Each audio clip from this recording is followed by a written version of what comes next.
Hey guys, this is Mike with NerdFellas, and I'm going to give you my 5-minute or less review of Kong Skull Island. And trust me, it's not that great.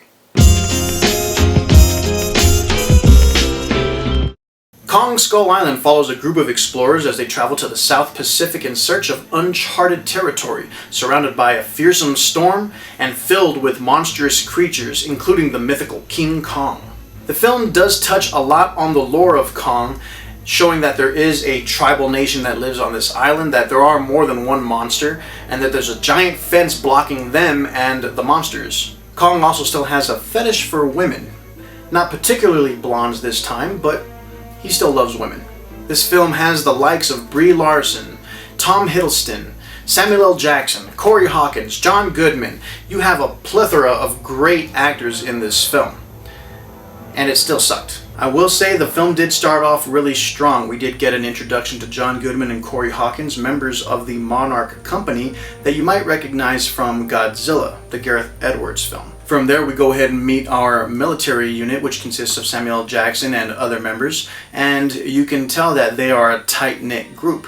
We don't get a lot of character development from each of them, and as the film progresses, that's probably its biggest weakness. Throughout the whole film, you really don't connect with any of the characters. We never really see a full character development between any of them, and there's really no connection between them in the film as well. I will say that Kong Skull Island did have a lot of mismatched and jumbled scenes, especially a lot of throwaway takes that necessarily didn't enhance the film.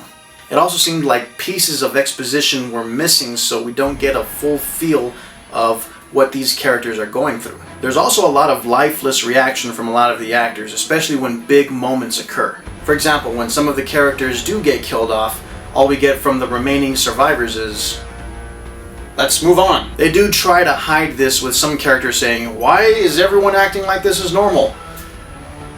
Because it's not.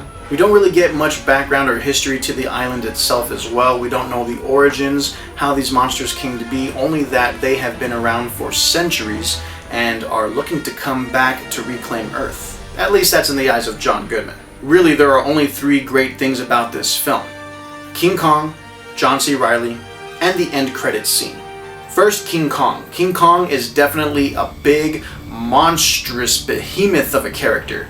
We don't really get to see a lot of emotion from Kong, but we do get to see him in some awesome, badass fight scenes. We do get a little bit of background on Kong's story, so there's a little bit of character development on his end, as well as with John C. Reilly. John C. Reilly has the most complete arc in this film, and he delivers a lot of comedic punches, which is actually the best part about the film.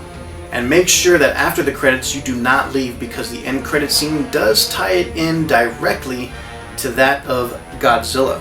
I won't say exactly what the end credit scene shows, however I will say it does have Godzilla, and it does tie into his sequel, Godzilla King of the Monsters. So I'm very excited about that. All around, I will say that Kong is probably a film that you do want to see in the movie theaters for its big budget take on the monster, especially for the fight scenes that you see, but other than that, don't expect to take anything else away from this film.